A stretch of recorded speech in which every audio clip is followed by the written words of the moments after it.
आशीष जी, डिम्पी जी, आप मेरा प्रणाम लेना। शीरीष, वैभव और गरिमा सभी को आप प्रणाम।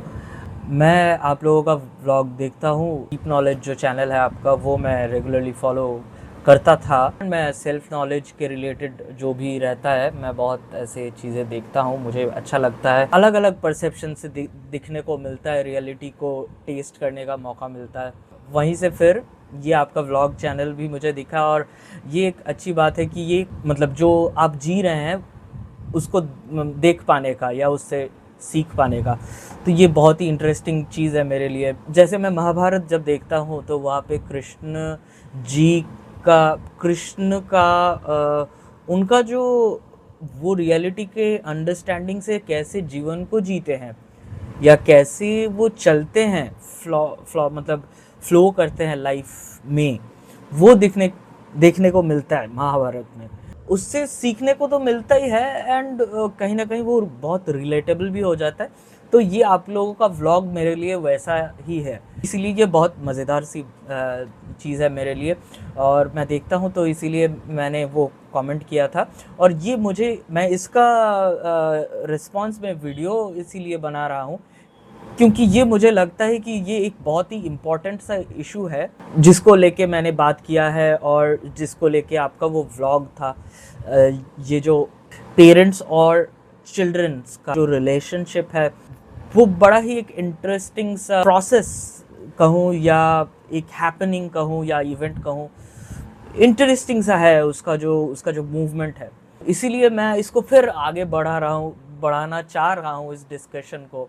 तो मैं थोड़ा सा आपका वीडियो प्ले कर रहा हूँ, और जहाँ पे मेरा जो पॉइंट्स है वो मैं डाल रहा हूँ। आपको अगर टाइम हुआ आपके पास इतना कि आप मेरा वीडियो देख पाएँ तो आप देखना और मुझे बताना। तो मैं ये वीडियो प्ले करता हूँ एंड को अपना परसेप्शन बताता हूँ कि मेरे दिमाग में क्या चल रहा है। आज हमारा मेन ब्लॉग इसी मैसेज के ऊपर ही है, बिकॉज हम लोग अपनी बातें तो बताते रहते हैं, लेकिन हमारे सब्सक्राइबर्स क्या बोलना चाहते हैं वो भी तो हमको सुनना जरूरी है। ऑनेस्टली मेरा थोड़ा ईगो भी फ्लैटर हुआ, क्योंकि पहली बार किसी वीडियो पे, और जिनको मैं कहीं तो थोड़ा ऊंचा मानता हूँ, उन्होंने मेरा नाम लिया है, तो थोड़ा मेरा ईगो भी फ्लैटर हुआ है। तो मेरा ये हंसी आ रहा है मेरे मुंह पे, ये भी है। देखिए, ये आप खुद ही पढ़िए, ये लंबा सा मैसेज है। लंबा मैसेज है, पूरी कथा लिखी है इन्होंने। इनका नाम है @विवान म्यूजिक मेकर। बाप रे, इतना लंबा मैसेज, और सब मैम के लिए है। अच्छा चलो, नहीं, सर मैम के लिए, शुक्र है सर भी है इसमें। इसमें लिखा है, sir ma'am, why can't they just live as their nature drives them. अच्छा ठीक। What is so serious and important about reading books? यहाँ पे मैं थोड़ा सा मेंशन करना चाहूँगा कि रीडिंग बुक्स, मैंने कहा है कि what is so important about reading books. जैसे वहाँ पे आशीष जी ने फिज़िक्स का भी बताया, कि लास्ट में उन्होंने बताया है कि प्रैक्टिस के बारे में, कि प्रैक्टिस क्यों इम्पॉर्टेंट है, और फिज़िक्स सीरीज़ के लिए एक नेचुरल चीज़ नहीं है। मेरा ये अंडरस्टैंडिंग है, जब तक मैंने फ़िज़िक्स को फ़िज़िक्स मान के पढ़ा था स्कूल टाइम में, मेरा बहुत ही ख़राब हालत था अप टू 8। और ऑनेस्टली मैं बस 10वीं क्लास तक पढ़ पाया हूँ, बहुत सारे कारणों की वजह से। मतलब आई एम जस्ट 10th पास, तो मेरा इतना बोलना शायद नहीं। तो 8th तक मैं फिज़िक्स या साइंस में बहुत ही ख़राब था। फिर कहीं जाके 8th के बाद कुछ एक ट्यूटर मिला, जिन्होंने मेरे अंदर कुछ एक्साइट कर दिया मुझे फ़िज़िक्स को लेकर। तो फिर मैं थोड़ा सा फिज़िक्स में थोड़ा सा मार्क्स, मतलब पास मार्क्स मिल रहा था मुझे 50% मार्क्स के साथ। बट जब तक मैंने तब भी 10th तक भी मैंने फिज़िक्स को फिज़िक्स, सो कॉल्ड एक फिज़िक्स समझ के पढ़ा था कि ये तो फिज़िक्स है, ऐसे करके चलते चलते ऐसा हो गया। कब क्या हो गया पता नहीं, जब मेरा ये एग्जिस्टेंस क्या है, ये सब को लेके मेरा क्यूरियोसिटी बढ़ने लगा। नेचुरली मेरा फिज़िक्स भी आ गया उसके अंदर। सुपरफिशियली बाहर देखेंगे तो सब कुछ फिज़िक्स है। मतलब मैं अगर दृश्य विवेक को भी समझना चाहूँ, वो उस बुक को भी समझना चाहूँ, वहाँ पे भी फिज़िक्स आ जाता है। मतलब if you don't understand how seeing happens, then you cannot go beyond even, मतलब उसका अगला लेयर पे कैसे जाएंगे अगर बेसिक लेयर को ABCD नहीं पढ़ेंगे तो कैसे जाएंगे। वैसे ही फिजिक्स आ जाता है उसके अंदर जब आप रियलिटी को समझने की कोशिश में लगते हो। मतलब वो क्यूरियोसिटी ऐसा था कि मैं एक के बाद एक ढूंढ ढूंढ के देखने लगा। और तब मैं उसका ऐसा फिजिक्स नहीं देख रहा था, मैं देख रहा था ये होता कैसे, ये क्या हो रहा है, कहाँ से क्या क्या है। तो मेरे अंदर नेचुरली, ऐसा नहीं है कि मैंने फिर पढ़ाई किया या कुछ फिज़िक्स का मेरे पास डिग्री है या एनीथिंग, मतलब कुछ भी नहीं है। बट मैं फिर करते करते मैं क्वांटम फिज़िक्स से लेकर मतलब सब कुछ जानने लगा, ब्लैक होल, स्पेस, सब कुछ के बाद जो मैं स्कूल टाइम में कभी भी मुझे ऐसा यही नहीं आया कि मैं इसके बारे में, मतलब सुन के ही ऐसा लगता था कि हटाओ यार ये सब। But naturally I fell in love with physics, not even naming it or giving it a term as physics. I fell in love with physics, bane the mechanism behind this apparent reality or apparent whatever this is. तो मैं actually books के बारे में जब बोल रहा हूँ कि why is it important to read books, मेरा जो I am trying to point at to this understanding कि when curiosity जब आपके अंदर आता है और जब वो आपको एक्साइट कर, क्यूरियोसिटी चीज़ ही ऐसा है, क्यूरियोसिटी चीज़ ही ऐसा है कि वो आपको एक्साइट कर देता है, वो आपको दौड़ाता है, मतलब बोलता है कि दौड़, मतलब आप वो एक अलग एनर्जी है और उसमें आप ऐसे जाके कंज्यूम करोगे, ऐसे खा लोगे फिजिक्स बुक को। उस परसेप्शन से मैं बोल रहा हूँ कि why is it important to read books, ताकि ये गलत कॉन्टेक्स्ट ना लगे। एंड प्रैक्टिस का बात जो आप आशीष जी जो प्रैक्टिस का बात कर रहे थे, प्रैक्टिस ऑल्सो हैपन्स। प्रैक्टिस को मुझे ऐसा नहीं लगा, इसीलिए मैं ये वीडियो बना रहा हूँ ताकि मेरा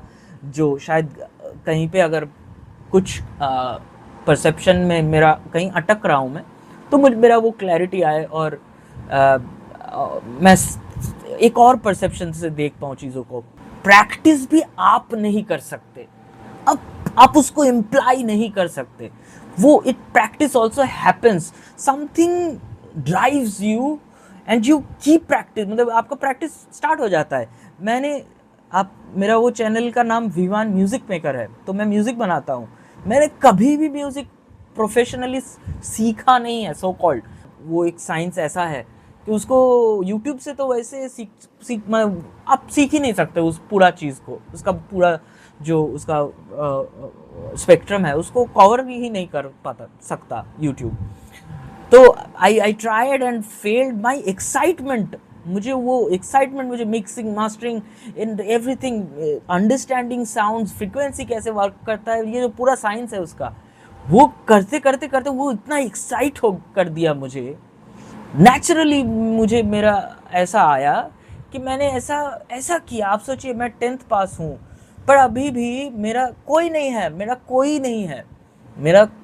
मेरा सही में कोई नहीं है जो मैं कहीं से गिर जाऊँ तो कोई आके मेरे को बचाएगा। मेरा एक दिन का मुझे सैलरी या कहीं से मेरे को पैसा नहीं आया तो मैं वैसा बैठा भूखा मर जाऊँगा, ऐसा ये हालत है मेरा कोई नहीं है और मैं फिर भी जिंदा हूँ, बिंदास हूँ। आप देखिए मैं मोटा हो रहा हूँ, मैं सब पतला हुआ करता था, मैं सब फूल रहा हूँ खा के, कैसे हो पा रहा है? मैं 10th पास हूँ, मेरे पास कोई डिग्री नहीं है, कुछ नहीं है मेरे पास, और मैं काम जो करता हूँ वो भी मैं म्यूज़िक का करता हूँ। वो जो मुझे बचपन से मेरा फैमिली, मेरा टीचर लोग, सब लोग बोलते थे कि कुछ नहीं हो पाएगा म्यूज़िक से, क्या कर लेगा, खाएगा कैसे, कमाएगा कैसे, ये सब बोलता था।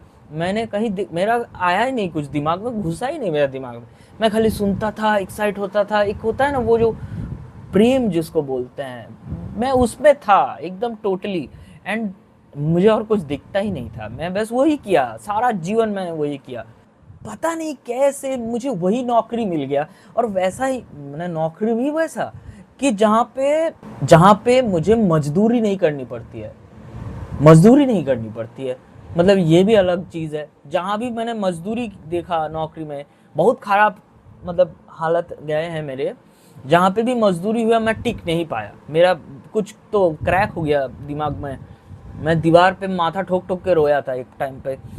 मतलब मैं सहन ही नहीं कर पाता हूँ वो एनर्जी कॉर्पोरेट की, अभी भी नहीं कर पाता हूँ। जहाँ पे काम मतलब करता हूँ वहाँ पे कॉर्पोरेट एनर्जी दिखता है तो मैं एकदम से मेरा वो हो जाता है। बट स्टिल मैंने it's that's why I am saying कि something is still making me going, मैंने keep on going, working with this company.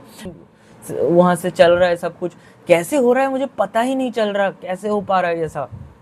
तो यही पर्सपेक्टिव मैं आप लोगों का एंड से देखना चाह रहा था कि आप लोग इसको कैसे देखते हो, जीवन को कैसे देखते हो, या ये प्रोसेस है पूरा जीवन, ये आपके लिए क्या है, मतलब क्यों आप लोग ऐसे, मतलब ये थोड़ा सा मेरे लिए कॉन्ट्रडिक्टरी भी लग रहा है, लग रहा था, इसीलिए मैंने कमेंट किया था कि ऐसे कैसे हो सकता है जो जिनका मतलब दिनचर्या यही है कि आप लोग जर्नी ऑफ सोल या मतलब आप लोग इसी में रहते हो, मतलब all the time you are talking about मतलब something related to God only. मतलब अभी तो मैं इसको गॉड बोल रहा हूँ, कुछ भी कह लो, ब्रह्म या व्हाटएवर, कुछ भी नाम दे दो, वो कुछ कोई भी नहीं है, कोई सा भी नहीं है। तो that's why I am trying to, sorry मैं थोड़ा ज़्यादा एक्सप्लेन कर रहा हूँ, मैं थोड़ा सा एक्साइटेड भी हूँ। What is so serious and important about reading books? All of you are deeply connected with self knowledge and knowing God is being God. Knowing God is being God, okay? नहीं, यहाँ पे I think देखिए, अब ये बोल जैसे ही हम इसको सेंटेंस में फ्रेज करते हैं, knowing God is being God, वैसे ही ये फॉल्सिफाई हो गया। जैसे ही मैंने इसको बोल दिया या लिख दिया वैसे ही ये फॉल्सिफाइड हो गया। बट आप अगर इसको इसका जो फ्रेजिंग है या आप इसका जो वर्ड्स है, इसका जो शब्द है, इसका मीनिंग जो है, या इसका जो फिजिकलनेस है, इसका जो मेटेरियलनेस है इस सेंटेंस का, इसको अगर आप हटा के इसका ये जिसकी तरफ इशारा करता है उसको आप अगर देखें, देन आई थिंक यू मतलब या तो आपको बिल्कुल ही निशब्द हो जाना पड़ेगा, बिल्कुल ही चुप कर जाना पड़ेगा, अदरवाइज आपके पास कोई मतलब कुछ है ही नहीं। और एल्स अगर आप फिर भी कहना चाहें और आपके पास इतना शक्ति है कि मुंह से कुछ निकल रहा है, तो यही निकलेगा कि knowing God is being God. और इसमें मैं उनका मैम का पर्सपेक्टिव थोड़ा सा जानना चाहता हूँ कि उन्होंने क्यों कहा। उन्होंने कहा है कि experiencing God is being God, but experiencing and knowing is the same thing, but knowing is more fundamental और primordial. Experiencing is a more human thing. Experience is a more human thing. The mind or the I think the character experiences the personhood. The person says कि I am experiencing, but knowingness is just being. Other than God, no one can know God. That's why when Shiva asks Hanuman, तुम कौन हो? तो वो बोलते हैं कि मैं हनुमान हूँ। बोले तुम्हारा नाम नहीं पूछा। तो बोलते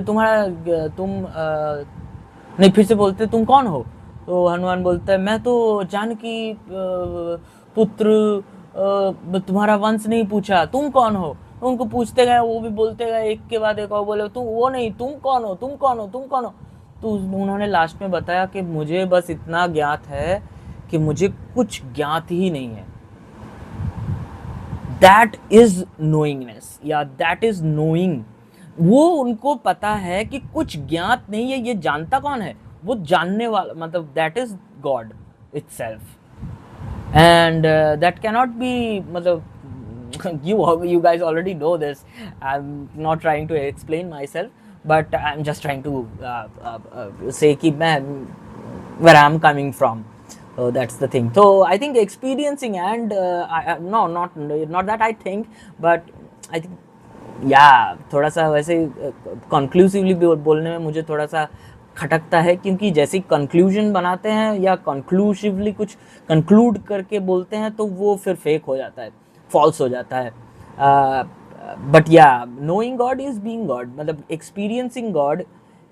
एक्सपीरियंस क्या है? एक्सपीरियंस तो कुछ भी है। अभी मैं इसका एक्सपीरियंस कर रहा हूँ, अरे वीडियो बनाने का एक्सपीरियंस है, मैं ये पढ़ रहा हूँ, आप लोगों का वाइब एनर्जी एक्सपीरियंस कर रहा हूँ, थोड़ा सा एंग्जाइटी, थोड़ा सा फियर एक्सपीरियंस कर रहा हूँ कि शायद आप लोगों को बुरा लगे कि ये लड़का तो पीछे ही पड़ गया यार, ये तो थोड़ा सा एंग्जाइटी भी है। तो ये है एक्सपीरियंस। अभी मैं कुछ नशा कर लूँ तो मुझे कुछ और एक्सपीरियंस होने लगेंगे।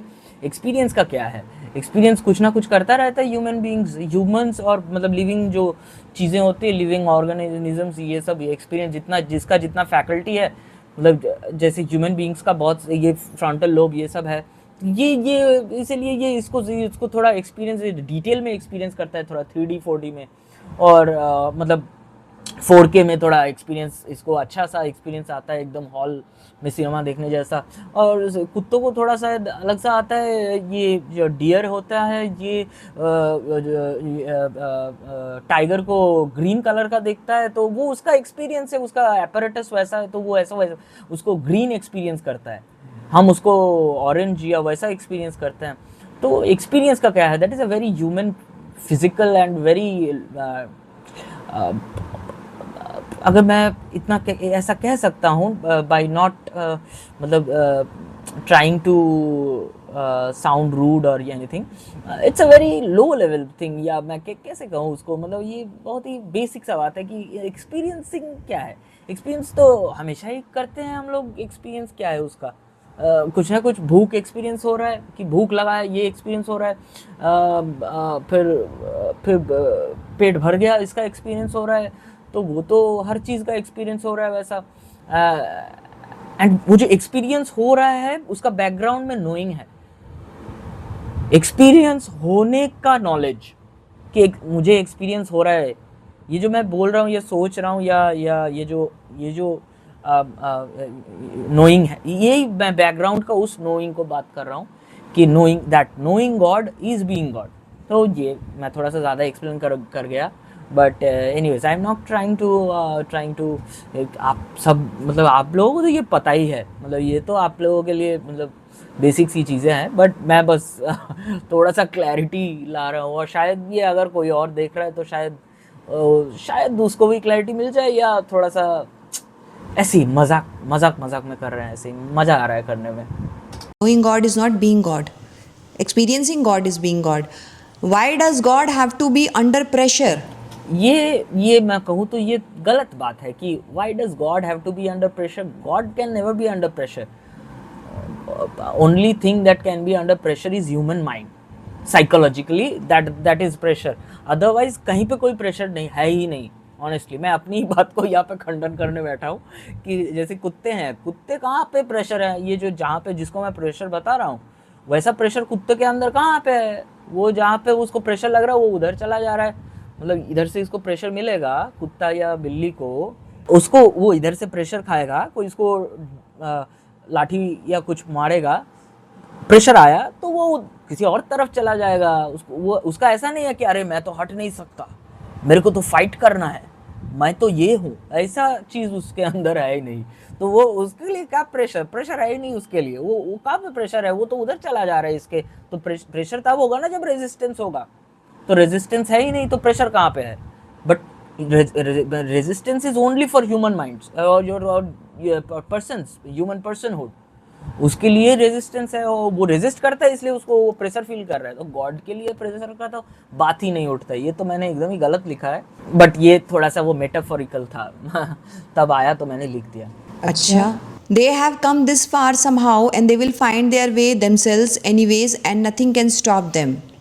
ठीक है, बट एज पेरेंट्स भाई हम तो कुम्हार हैं, थपथपाएंगे नहीं हम तो मिट्टी को, तो फिर मिट्टी घड़ा कैसे बनेगा? पूरा बोलो। इसीलिए मतलब ये जो परसेप्शन है, इस बेसिकली इसी को मैं क्वेश्चन कर रहा था।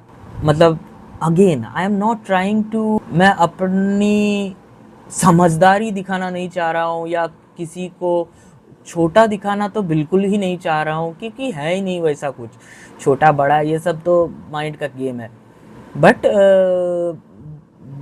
बस एक मतलब आपको थोड़ा सा पोक करके या नज करके मैं आपका पर्सपेक्टिव देखना चाह रहा हूँ कि आप कैसे देख रहे हैं, और आप जैसे देख रहे हैं इसको आप क्यों ऐसे देख रहे हैं और उसके पीछे का कारण क्या है, मतलब ऐसे थोड़ा सा है, ऐसे मैं समझने की कोशिश कर रहा हूँ। तो आप जो बोल रहे हो कि हम लोग पेरेंट्स हैं, that's the exact thing I have pointed कि ऐसा मतलब क्यों है, क्योंकि रिम्पी मैम आपने बताया भी है वीडियो में कि ये तो एक कॉन्सेप्ट ही है ultimately, and that is actually true, and that is the only thing that is true.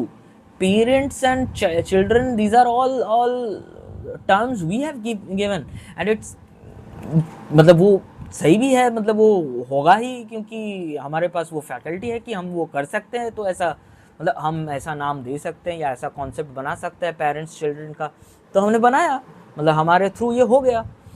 और इसी चीज़ को मैं थोड़ा सा पॉइंट करना चाह रहा हूँ थ्रू आउट, कि अल्टीमेटली इट विल फ्लो ना. अल्टीमेटली जैसे देखिए ना, कितने ऐसे होते हैं कि माँ बाप अपनी पूरी कोशिश कर देते हैं, फिर भी शायद कुछ अच्छा नहीं हो पाता है. और कहीं स्टोरी या कहीं जगहों पे ऐसा भी निकल के आता है कि माँ बाप कुछ नहीं करते और बच्चे कहीं का कहीं चला जाता है. बट आप तो अपनी तरफ से जो देखिए, आपके अंदर से भी ये तो नेचुरली आ रहा है ना कि हम बच्चे के लिए करेंगे या हम उनको गाइड करने की कोशिश करेंगे. ये जो गाइड करने की जो कोशिश, या क्या मैं कहूँ कि आपने उसका अफर्म किया है कि हाँ ऑब्वियसली गार्जियन है तो हमारा एक अधिकार है बच्चे के ऊपर, हम चाहेंगे कि उसको हम गाइड कर दें. मेरा ये परसेप्शन है कि आपका कोशिश अगर जस्ट फॉर कोशिश है कि बस मैं कह दूं उसको कि वो देख बेटा ये सही है ये गलत है, तो मैं बच्चे का वो तो नहीं जानता कि बच्चा होना कैसा होता है. बट मेरा एक भाई है जो मेरे बच्चे की तरह ही है, ऑनेस्टली छोटा सा भाई है. मेरा 8 साल का गैप है उसके साथ, तो मैंने उसको छोटा से मतलब बड़ा मैंने उसको नहलाता था, ये सब किया था. तो मेरा थोड़ा छोटा बच्चा जैसा ही है वो मेरा. तो जब मैं भाई को कुछ एडवाइस देना होता है या वो कुछ बोलता है, मुझे लगता है कि नहीं ये तो गलत है, ऐसा नहीं होना चाहिए, तो मैं ऐसा कोशिश करता हूँ कि मैं अपना अंडरस्टैंडिंग उसके ऊपर इम्प्लाई ना कर दूँ कि अच्छा तो ये है, सही तो ये है, ठीक तो ये है, तुम तो गलत सोच रहे हो. अगर मुझे लगता भी हो ऐसा तो भी मैं नहीं बोलता, क्योंकि बैक ऑफ द माइंड मेरा ये रहता है कि वो एक इंडिपेंडेंट, अगर मैं यहाँ पे फिर से गॉड या भगवान या सुप्रीम, मतलब जो इन्फिनिट, क्या बोलूँ मैं उसको, वो जो आप समझ गए होंगे, वो जो है, वो जो सबस्ट्रेटम है, जो बाप है सबका, तो उसी ने उसको बनाया जैसे मुझे बनाया. तो अब मेरे को एक अंडरस्टैंडिंग उसने दी कि देख भाई ऐसा ऐसा है. अब मेरा फैकल्टी, मेरा वो सब, मतलब मेरा जो फैक्टर है कॉम्पोजिशन का, ये जो मानव शरीर, ये जो ब्रेन, ये जो व्हाटएवर दिस इज, ये जो इसका जो बैकग्राउंड है उसके हिसाब से मेरे को समझाया कि देख भाई ऐसा ऐसा है. अब उसके लिए वो एग्जैक्टली वैसा नहीं भी हो सकता, मेरे को कैसे पता है? मेरे को थोड़ी पता है क्या क्या है, मैं थोड़ी कुछ जानता हूँ. मुझे बस यही ज्ञात है कि मुझे कुछ ज्ञात नहीं है. तो इसीलिए मैं उसको वैसे नहीं बोलता, मतलब मैं इम्प्लाई या उसके ऊपर इम्पोज करने की कोशिश नहीं करता. मैं बस उसको बोलता हूँ कि देख मेरे केस में ऐसा ऐसा ऐसा हुआ था और मुझे इस अप्रोच से ये रिस्पॉन्स या रिएक्शन मिला था, ये फीडबैक या बेनिफिट या व्हाटएवर ये हुआ था. इसका रिएक्शन मतलब क्या बोलता है, ये मेरा इस इनपुट का वैसा आउटपुट मिला था. अब देख तू ऐसे करेगा तो देख तुझे क्या, तेरे अंदर से क्या आ रहा है, तू कैसा इनपुट देना चाहता है या तू कौन सा बटन प्रेस करना चाहता है, वैसा ही तू कर तू अपने जैसा ही. बट देख मेरे केसेस में ये हुआ था. अब ये परसेप्शन तू ले मेरे से कि मेरे केस में ऐसा हुआ है, इसको तू अपना डेटा बैंक में रख दे. और अपने अंदर से जो आ रहा है, अगर वो डेटा तेरे को इन्फ्लुएंस किया या ना किया, वो फिर मैंने बेसिकली गॉड के हाथ में छोड़ दिया कि भाई मैंने मेरा जो एक्सपीरियंस है इसको बता दिया, और अब वो आगे जाके जो करे, अब वो मरे कि चाहे उसका जो भी हो वो है वो. क्योंकि शायद कहीं ना कहीं ये मुझे लगता है ये देखना ज़रूरी है कि वो कोई भी हो, उसका ह्यूमन एज उसका कितना भी छोटा हो या क्या भी हो, वो बच्चा ऐसा छोटा सा हो, हमको लगेगा कि अरे इसको तो संभाल के रखना भी चाहिए. मतलब हमारे थ्रू ही गॉड ऐसे, ये गॉड मैं बोल रहा हूँ ये थोड़ा सा ये लग रहा है, बट वो ऐसे उसका वो है ना कि वो अगर बोलेगा कि इस बच्चे को मैं मरने नहीं दूंगा, कोई उसको मार नहीं सकता, कैसे भी मार नहीं सकता. और ये हमने कृष्ण के टाइम पे भी देखा, ये ऐसा होता ही रहता है। कितने बच्चे को ऐसे ड्रेन में फेंक दे के चले जाते हैं लोग, फिर भी वो बच के उड़े, कोई उसे बचा के ले जाता है, कोई उठा लेता है, फिर हॉस्पिटल ले जाया जाता है, वो बच जाता है, वो बड़ा हो जाता है, वो किसी शायद करोड़पति मालिक बन जाता है। This is what I am trying two point two कि इट्स ओके, मतलब मैं मैम का तो बिल्कुल ही समझ सकता हूँ कि वो एक माँ है after all, and she will have these inclinations, और जैसे मैं उनका इंक्लिनेशन का बात कर रहा हूँ, आपका भी तो एक इंक्लिनेशन ज़रूर है। And I don't want to again उसको रेस्ट्रिक्ट या कुछ वैसा मैं कर भी नहीं सकता, और मैं करना भी नहीं चाहता, या वो मेरा इंटेंशन भी नहीं है। मैं बस आपका पर्सपेक्टिव जानना चाहता हूँ। तो आपका भी एक नेचुरल इंक्लिनेशन ज़रूर होगा कि मैं ये कर दूँ, बट मुझे थोड़ा सा लगा कि क्या आप इम्पोज कर रहे हैं, या आपका अंडरस्टैंडिंग को उसके ऊपर थोप रहे हैं कहीं ना कहीं पे। बस यही मैं समझना चाह रहा था कि अगर आप थोप रहे हैं तो क्यों थोप रहे हैं, मतलब क्या वजह हो सकता है कि आपको ऐसा लगा कि मुझे इसको तो मेरा ही बात सुन के चलना चाहिए, नहीं तो ये गिर जाएगा, या ऐसा ही, मतलब ये आपका थॉट क्या है, वही मेरा इंटेंशन था। पूरा पढ़ लो। हाँ, उनका नेचर ऑफ निर्माण ही डिसाइड करेगा वो किधर जाएंगे। Aren't you just interfering in a natural flow? Not at all. Is it? तो यही मैं बता रहा था अभी, जो मैंने इतना बकबक किया वहाँ पे यही मैं बोल रहा था, जो आपने बोला कि नॉट एट ऑल। मुझे लगता है शायद आपने इस पे उतना, क्या आपने रुक के इसको देखा भी, कि क्या आपने वेरीफाई किया इसको कि क्या मैं नेचुरल फ्लो को इंटरफेयर कर रहा हूँ just for the sake of मतलब चेकिंग, मैंने verifying. Did you just assume कि नहीं मैं तो इंटरफेयर नहीं कर रहा हूँ? एंड हाँ, एक तरफ से ऐसा भी है कि इंटरफेरेंस भी एक कॉन्सेप्ट है। इंटरफेरेंस है ही कहाँ, आपके अंदर से आपको जैसा निर्माण किया गया है, मैम आपको जैसा निर्माण किया गया है, आप उसी तरीके से कर, मतलब उनको गाइड कर रहे हो, शिरीष को और वैभव को गाइड कर रहे हो आप, मतलब आपका अंदर से जो आ रहा है आप कर रहे हो बेस्ट उनके लिए, और वो भी अपना बेस्ट करेंगे। सारे बच्चों में से अगर किसी को रिवॉल्ट करना हुआ कि नहीं मैं तो अपनी मर्जी का जीऊँगा, जैसा मुझे लगेगा वैसा करूँगा, अगर किसी को रिवॉल्ट करना हुआ वो भी कोई रोक नहीं पाएगा, वो कर ही लेगा रिवॉल्ट। जिसका अंदर से रिवॉल्ट आएगा वो रिवॉल्ट कर देगा कि नहीं मैं तो नहीं जाऊंगा, मुझे कोई लेके नहीं जा सकता। By any chance coming from the notion of being the guardian? Yes. Why can't we यहाँ पे तो आपने डायरेक्टली बोला है yes. let their guts decide where they want to go? वो डिसाइड कर ही लेंगे बच्चे, हम कौन सा उनकी ज़िंदगी में हमेशा बैठे हैं। They might end up wrong as well. बिल्कुल ठीक बात। मैं बस एक्चुअली ये बोलना चाह रहा था कि देखिए होना तो वही है, वो आप भी जानते हैं, मैं भी जानता हूँ, और श्री वैभव और सभी जानते हैं कि होना तो वही है कि जो होना है, मतलब उसके ऊपर तो हम लोग की बात चल नहीं सकती, बट जो होगा, मतलब जो ये रैंडमनेस में जो पैटर्न बन जाएगा वो बन जाएगा। बट कहीं ना कहीं शायद हम लोग, मुझे ये ऐसा लगता है, इसीलिए मैंने ये कमेंट किया था, this is the main point, कि मुझे ऐसा लगता है कि I think we tend to complicate things, मुझे ऐसा लगता है, because we have जिसको मान्यता बोलते हैं हम बंगाली में, आई डोंट नो हिंदी में क्या बोलते हैं, इंग्लिश टर्म मुझे याद नहीं आ रहा है, बेसिकली नोशन के वजह से हम लोग थोड़ा सा, मुझे लगता है कि कॉम्प्लिकेट चीज़ों को कर देते हैं शायद। मैं भी करता हूँ, और सभी करते हैं हम लोग, पर्सन का यही काम है चीज़ों को कॉम्प्लिकेट करना, नहीं तो पर्सन कैसे रहेगा, सब कुछ सिंपल हो जाएगा। तो आई थिंक होगा तो वैसा ही, एंड आप भी उनको बिल्कुल बोलेंगी कि क्या करना चाहिए, और उनको सुनना होगा तो वो बिल्कुल सुनेंगे, जिसको नहीं सुनना होगा वो बिल्कुल नहीं सुनेगा। तो ऐसा ही है, अब जो जिसके अंदर से बेस्ट आ रहा है उसके अंदर से वही आना है, इसीलिए वो आ रहा है। तो यहाँ पे कहीं पे कोई इंटरफेरेंस या कुछ वैसा है ही नहीं एक्चुअली। तब रोते रोते आएंगे पापा मम्मी के पास, but it will be there natural inclination. चलो ठीक।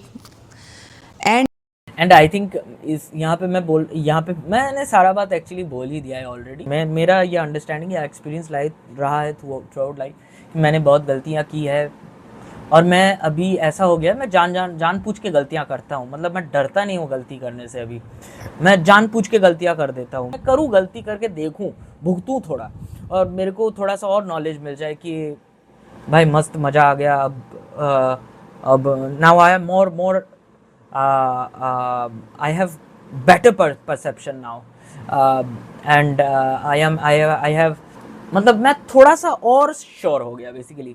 एक गलती की थी तो 1% श्योर था कि हाँ भाई वैसा नहीं करना चाहिए, लेकिन थोड़ा भी डाउट है कि शायद करना भी चाहिए, लेकिन फिर से गलती की, फिर से समझ में आ गया। अब आप बोलोगे ऐसे गलती करते ही जाओगे, ये भी शायद कहीं ना कहीं अब कोई तो गलती करेगा, सब गलती के डर से जीने लगे तो कैसे चलेगा।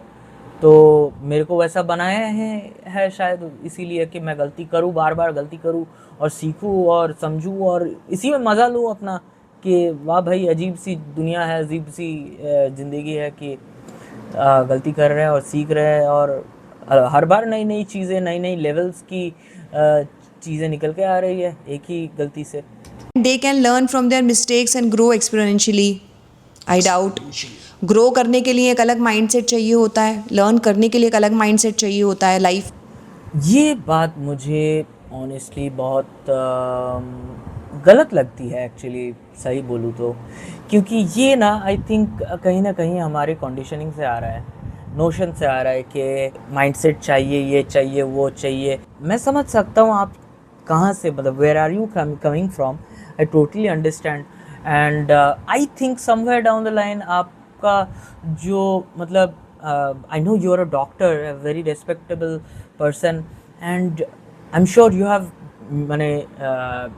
spent a lot of your years in studying and in that structure of academics, and that whole environment you have spent a whole lot of years there.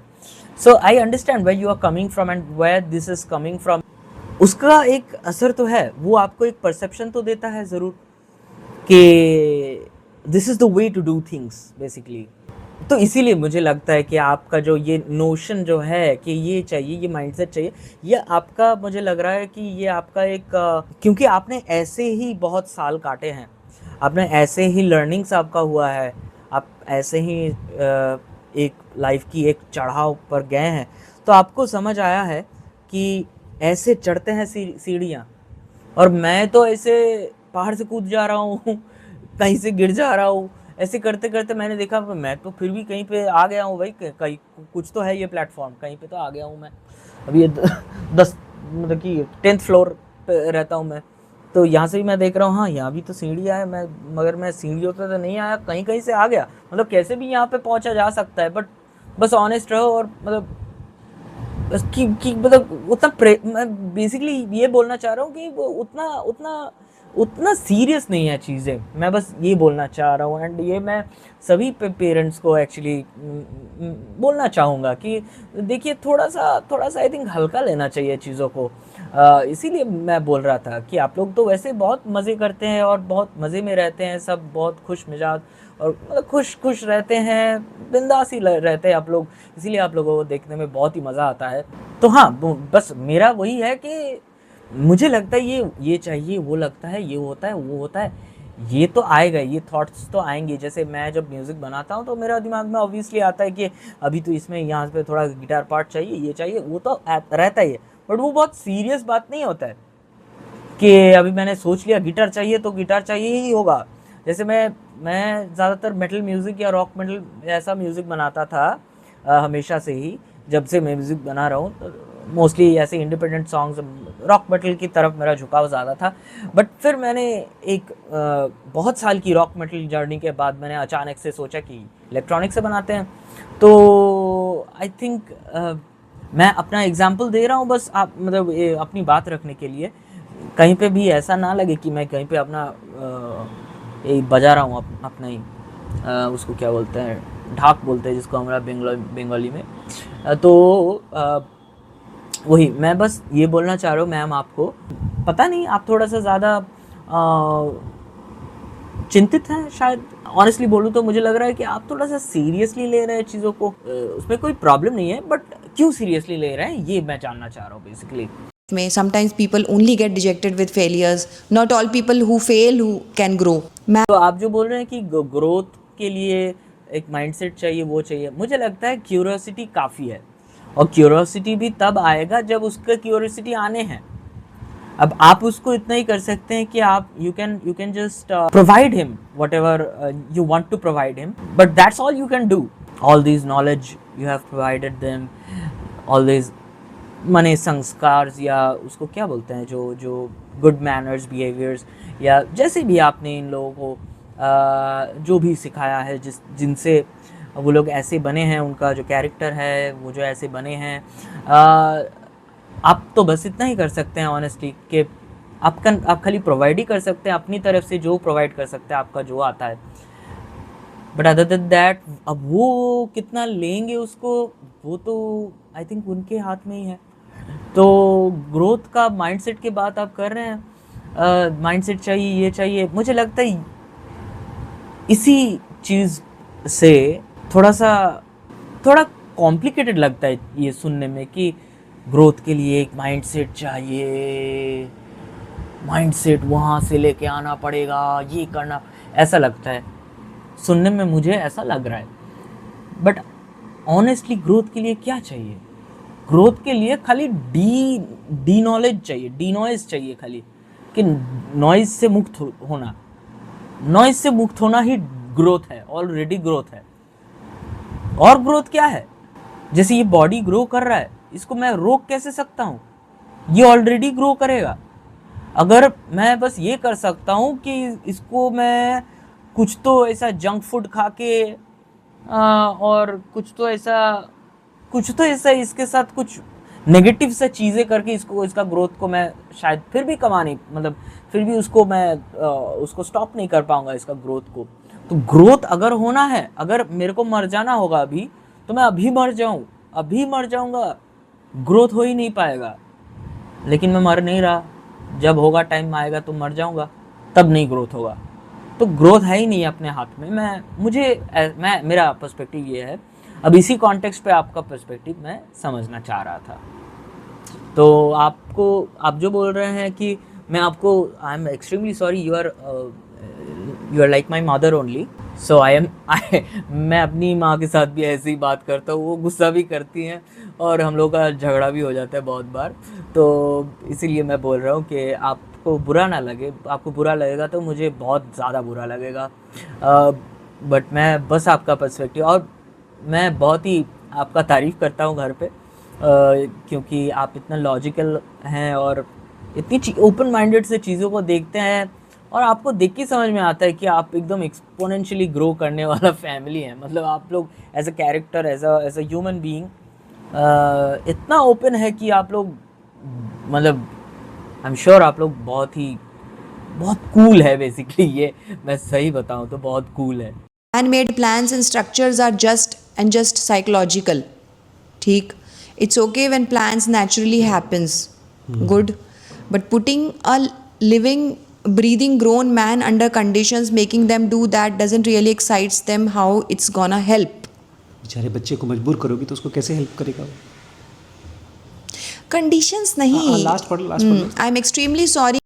तो आई थिंक थोड़ा सा मैटर सीरियस हो जाता है जब perception ऐसा होता है। बस मेरा यही कहना है, मतलब मैं कहना चाह रहा था कि अगर सीरियस ना हो तो शायद और मज़ा आए ज़िंदगी में, और सभी अपना कर पाए। क्योंकि मुझे लगता है कि जैसे मेरी मम्मी जब मुझे बोलती हैं, मैं थोड़ा सा प्रेशर में आ जाता हूँ, क्योंकि वो माँ है और उसको मैं दुखी नहीं करना चाहता कि नहीं माँ, तेरी बात तो मैं नहीं सुनूंगा बिल्कुल, बट मेरे को सुनना भी नहीं है उनकी बात। तो ये थोड़ा सा एक दुविधा हो जाता है, और एक मुझे लगता है ये थोड़ा सा एक अननेसेसरी सा एक सफरिंग फिर बन जाता है। एंड या लास्ट में थोड़ा सा एंड में आपने तारीफ़ किया है तो वो थोड़ा सा सुन के, If this seems rude, no, it's not rude at all. Subscribers को पूरी फ्रीडम है कि उनको मैसेज में, देखिए एक तो होता है कि आप कम्युनिकेट कर रहे हो हम लोगों से, that is a very beautiful thing कि we can just talk to somebody, internet की पावर है। एंड रूड इंसान को पता होता है जब वो रूड होता है, जब वो कौन सी मेंटल स्टेट में लिखता है but this message is not at all rude. I am happy आपने इतना पेन लेके ये इतना लंबा मैसेज लिखा है. It's really good. I am just curious to learn from your perspectives. Much love to each and every one of you. Thank you so much. सबसे पहले तो I should say thank you to @Vivaan music maker. इन्होंने इतना pain लिया है. He has written such a big message, he और she. शीश ने मुझसे आके पूछा बड़े थैंक यू सो मच. अब इसके ऊपर भी आपको आपका अगर आपको समय मिला देखने का, आपने देखा और आपको अगर लगा कि कुछ इसमें आप भी फिर से रिस्पॉन्ड कर सकते हैं तो आप करना, मुझे अच्छा लगेगा आपका परसेप्शन जान के. और आप जो ये सब कर रहे हैं इसके लिए मैं बहुत आभारी हूँ आप लोगों का, बहुत ज़्यादा आभारी हूँ. क्योंकि ऐसे लोग, ऐसे फैमिलीज़, ऐसे ह्यूमन बीइंग्स मैंने जितना देखा है बहुत ज़्यादा रेयर है, बहुत ज़्यादा रेयर है. वो भी कुछ होते हैं तो वो ऐसे अकड़ में आ जाते हैं, या मतलब ऐसा उनका वो होता है कि वो मज़ा नहीं आता जो रस यहाँ पे देखने को मिलता है, या आशीष जी को देख के जो आनंद मिलता है वो बहुत ज़्यादा रेयर है. इसीलिए मैं मतलब तहे दिल से आपको शुक्रिया अदा करना चाहता हूँ और मैं बहुत आभारी हूँ आप लोगों का. और बहुत ज़्यादा मज़ा आ रहा है आप लोगों का व्लॉग. आप ज़रूर कंटिन्यू करें और बहुत ज़्यादा मेरा आप लोगों को प्रणाम. आप सभी लोगों को प्रणाम. आप लोग खुश रहिए और ऐसे ही आप लोग बहुत ज़्यादा आप लोगों का वो हो, उन्नति हो. Thank you so much. आप मतलब मुझे मेरा ईगो बहुत ज़्यादा फ्लैटर हुआ है कि आपने मेरा मैसेज पढ़ा है, मज़ा ही आ गया. Thank you so much. मेरा प्रणाम लीजिएगा.